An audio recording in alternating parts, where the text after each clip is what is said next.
Let me just first start off with the fact that I think award shows are garbage.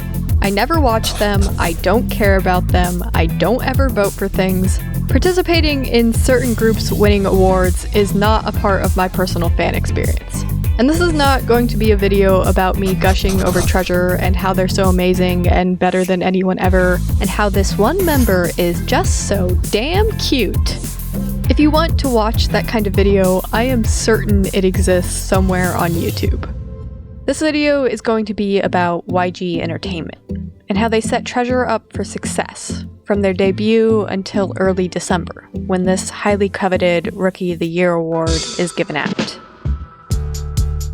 I think most K-pop groups are fundamentally kind of the same.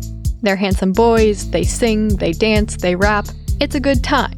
And obviously award shows like Mama are kind of designed on the premise of the most talented group wins the award.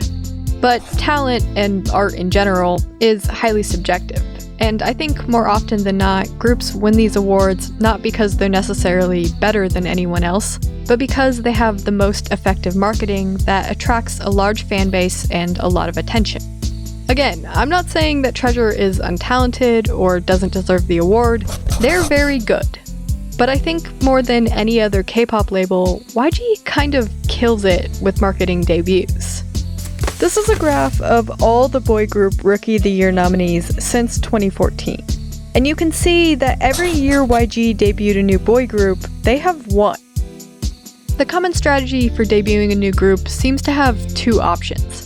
You either have a few comebacks that you market the shit out of, or you have a whole bunch of comebacks that each get less marketing because you're forced to stretch your budget further. Essentially, quality versus quantity. Groups that go the quality route tend to debut or have their big comebacks late in the year, close to award season, so all of that marketing feels very current and relevant.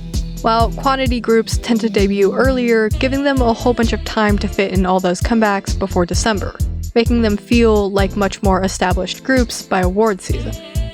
But YG doesn't really do either of these. They've found a happy middle ground, choosing to debut nearly all of their groups in August or September. Not super early in the year, but not super late either. And with Treasure, a lot of this is due to the group being formed through a survival show. YG essentially gets the best of both worlds. They have content stretching back early in the year for them to initially start growing a fan base, but all of their official debuts and comebacks are squeezed into the few months before December. As a result, Treasure feels established in the industry, and at the same time, their debut is still fresh in your mind. Treasure had 3 comebacks before December, and every time I had the feeling of, wait, didn't they just have a comeback? And yeah, these comebacks happened in incredibly rapid succession. It was essentially 4 months straight of promotions. It's not just like they had a big debut and then disappeared, they stayed relevant through the whole end of the year by continually releasing content.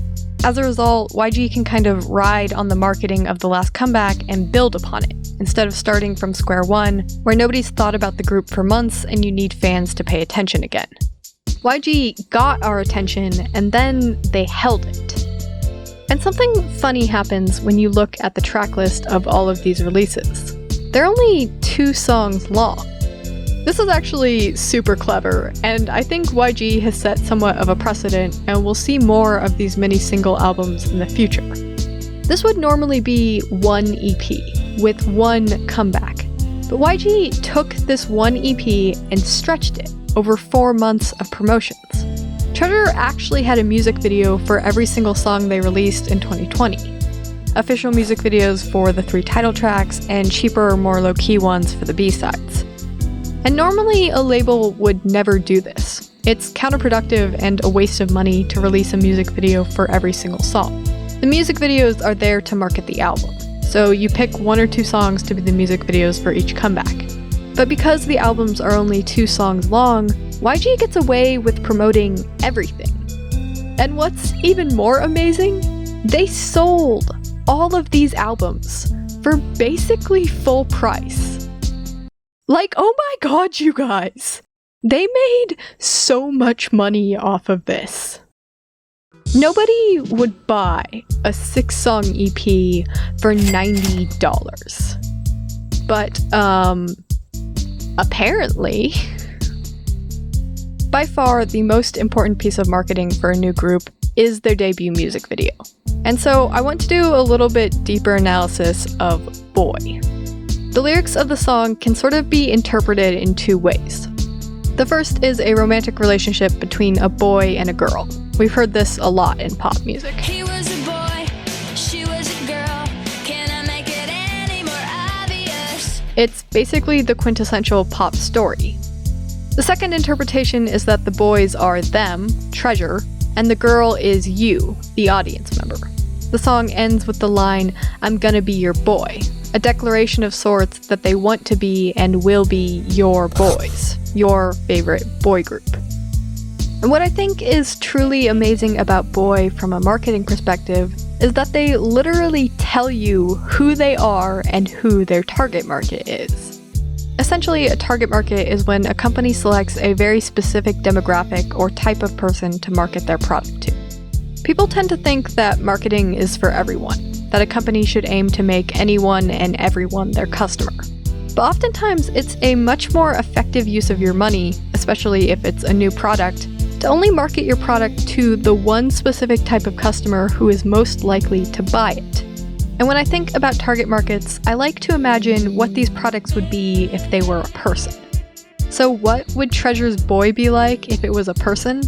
Well, it would be a boy, a youngish teenager, one who singles you out and makes you feel special. He would be the captain of the school soccer team. He would wear hoodies and go rock climbing. He would be popular and cool and totally out of your league, but somehow still nice to you.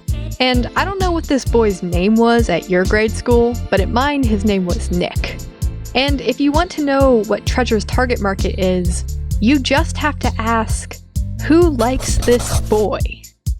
And the answer is every single 8th grade girl. In their debut song, Treasure tells you their target market is teenage girls. And I think there's this misconception that K-pop and pop music in general is always made for this target market. But this is definitely not true. And to further explain this, I want to compare Treasure's Boy to Winner's Baby Baby. The music video for Baby Baby starts in this kind of weird meta way with footage of them actually presenting the Rookie of the Year award. There's no dancing in the music video, it's much more theatrical. The lyrics are a bit more mature than something like the boy-girl love story of Boy. The song is essentially about loneliness, and specifically the kind of loneliness you experience in your early 20s, where you feel half bored, half rejected because it seems like everyone else is having fun without you.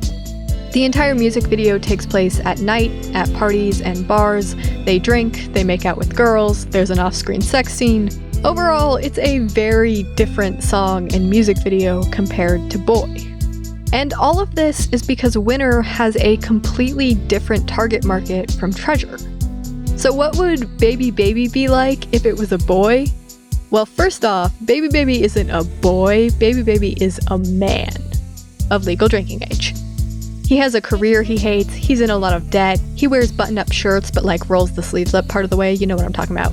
I actually sent this music video to one of my friends and he texted me back 5 minutes later with a message that said, "Wow, alcoholism is sexy."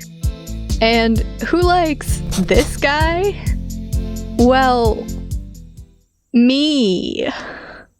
I'm 23 and I certainly like Treasure and their content quite a bit.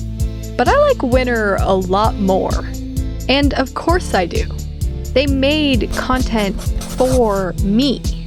The main difference between Winner and Treasure's target markets is that Winner's is older.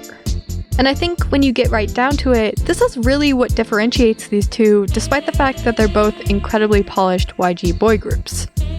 Treasure is 100% pure, unadulterated pop. Middle of the lane, they don't stray from it. And pure bubblegum pop tends to get a bad rap. It's often dismissed as disposable and forgettable, but I found Treasure's total adherence to the style of pop to be really refreshing. Especially with 4th-gen K-pop groups, we've seen this increasing lateral expansion into other genre concepts. And so I actually think the pop route was a very ingenious move by YG. Treasure is unique and stands out because they're doing the mainstream conventional thing during a time when every other group is desperately trying not to do the mainstream thing. And for the most part, this is the way I think YG runs their business. They don't market their groups to everyone. They pick a very specific target market and they run with it. It's why Blackpink has a collab with Selena Gomez. It's why Winner has a nude scene in one of their music videos. And it's why Treasure dominated the rookie market this year. Picking a target market goes a long way in terms of getting you a strong customer base early on. This business strategy tends to be a bit of a gamble. Sometimes it works out really well for YG. They corner the market and they make a lot of money. And sometimes, not so much. But I'm pretty confident that Treasure is going to belong to that first category. One Direction is not making music for teenage girls anymore. Neither are the Jonas Brothers or Justin Bieber or Taylor Swift, and neither is EXO or NCT or BTS. There's a gaping void in the bubblegum pop teen girl market, and Treasure is perfectly positioned to fill it. YG picked their target. They told you and showed you everything you needed to know about Treasure in their debut music video, and they completely gamed their release schedule so that they were almost guaranteed to win. The big three basically never debut new groups in the same year, because they don't want the competition. But if they ever did, my money would always be on the YG group to win Rookie of the Year.